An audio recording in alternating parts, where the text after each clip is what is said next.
దేశ రాజధానిలో వాయు కాలుష్యం తీవ్రమవుతుంది. ఈ నేపథ్యంలో ప్రభుత్వం కొన్ని కీలక ఆదేశాలు జారీ చేసింది. ఢిల్లీలోని ప్రభుత్వ, ప్రైవేటు సంస్థల కార్యాలయాలు గరిష్టంగా 50% ఉద్యోగులతో మాత్రమే పనిచేయాలని పేర్కొంది. ఇక కాలుష్య నియంత్రణకు సంబంధించి GRAP-3, GRAP-4 నిబంధనల కారణంగా ఉపాధి కోల్పోయిన వారికి నష్టపరిహారంగా 10,000 చెల్లిస్తామని కూడా తెలిపింది.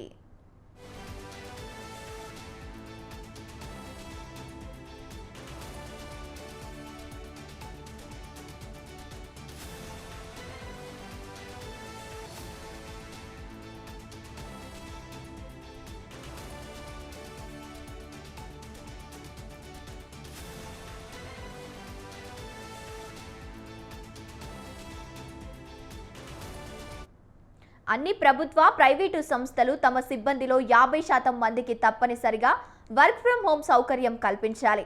అత్యవసర సేవల విభాగాలకు మినహాయింపు ఉంటుంది. గతంలో 16 రోజులు GRAP-3 నిబంధనలు అమల్లో ఉన్నాయి. వాటి కారణంగా ప్రభావితమైన కార్మికులకు 10,000 పరిహారం ఇస్తామని ఢిల్లీ కార్మిక శాఖ మంత్రి కపిల్ మిశ్రా తెలిపారు.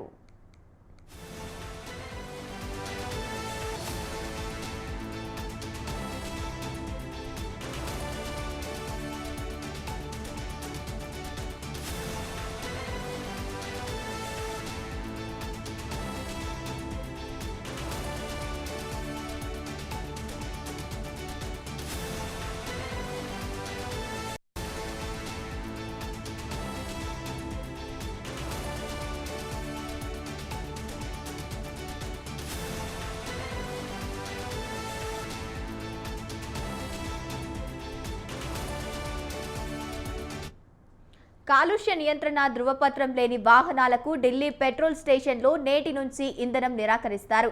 అంతేకాదు, ఢిల్లీ బయట రిజిస్టర్ అయిన BS4 ప్రమాణాలు పాటించని ప్రైవేటు వాహనాలకు రాజధానిలోకి ప్రవేశం ఉండదు.